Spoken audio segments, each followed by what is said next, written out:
Olá pessoal, estou mais uma vez aqui para uma videoaula de biologia sobre os tipos de células. Bora lá?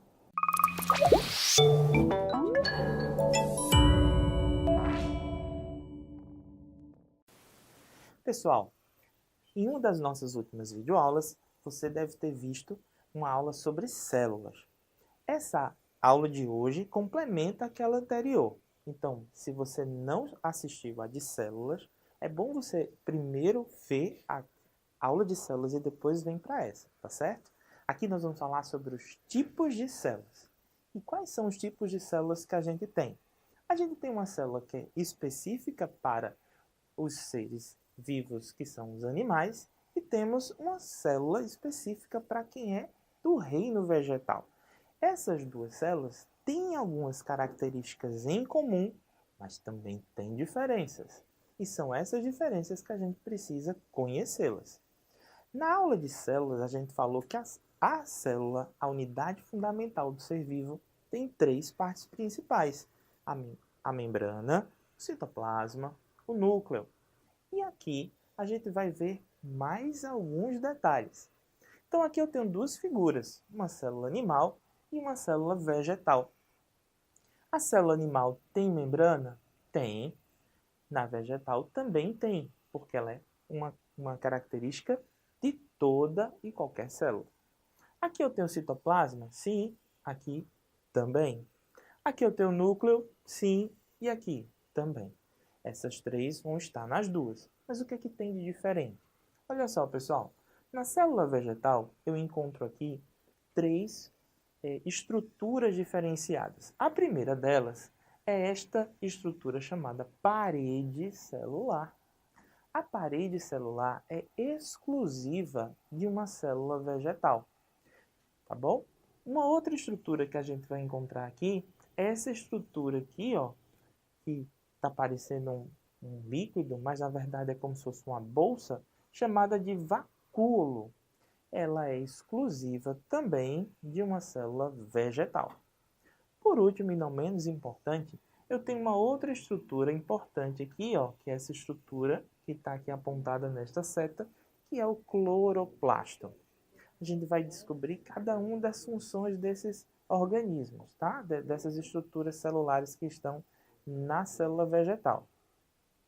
A parede celular vai estar dando aí um formato melhor para a célula, tá certo? Ela vai deixar a célula num padrão mais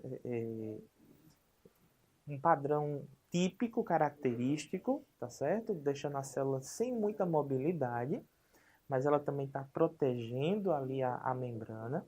A gente vai ter o vacúolo, que vai ser uma estrutura aí para regular o quantitativo de água dentro de uma célula. E temos o cloroplasto, que vai fazer o processo de fotossíntese, tá bom? Existem células que são macroscópicas e células que são microscópicas. Essas células macroscópicas eu consigo ver a olho nu. Olha lá, todo mundo aí talvez já tenha provado, né? De um ovo. Então o ovo nada mais é do que uma célula macroscópica, tá? Ela tem membrana, olha o citoplasma e está lá o núcleo. Grande maioria das nossas células são microscópicas, eu só consigo enxergá-las com a ajuda do microscópio. É o caso aqui das células sanguíneas, as hemácias ou glóbulos vermelhos.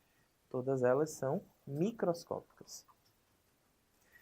O formato das células também muda. Veja só essa célula, o mesmo glóbulo vermelho. Não é lindo? Arredondado, né? Tem um formatozinho bem característico, tem uma partezinha uma depressãozinha no meio.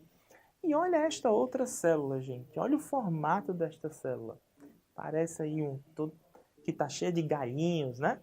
Essa célula aqui é um neurônio, uma célula nervosa, completamente diferente da sua forma com relação à célula do glóbulo vermelho. Então, nessa aula a gente viu o formato, o tamanho e as estruturas que a gente vai ter de diferença entre uma célula animal e uma célula vegetal. Bora para o exercício.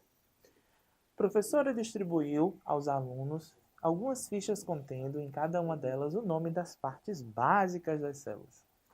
A seguir, as fichas recebidas pelos alunos foram as seguintes. Maria recebeu cloroplasto. José, parede celular. João, vacúolo. Ana, núcleo. Carlos, citoplasma. E Cecília, membrana plasmática. Olha a perguntinha agora. Ao comando da professora, o aluno que estivesse com o nome da parte típica dos vegetais, que realiza a fotossíntese, deveria levar a ficha até ela. Quem é que foi o aluno que fez isso, obedeceu ao professor e levou até lá? Então vamos voltar aqui. Qual é a parte que é responsável por fazer fotossíntese? A gente tem 3 partes, né, exclusivas dos vegetais, que a gente viu, que é o cloroplasto, a parede e o vacúolo. E entre essas, o responsável em fazer fotossíntese é o cloroplasto.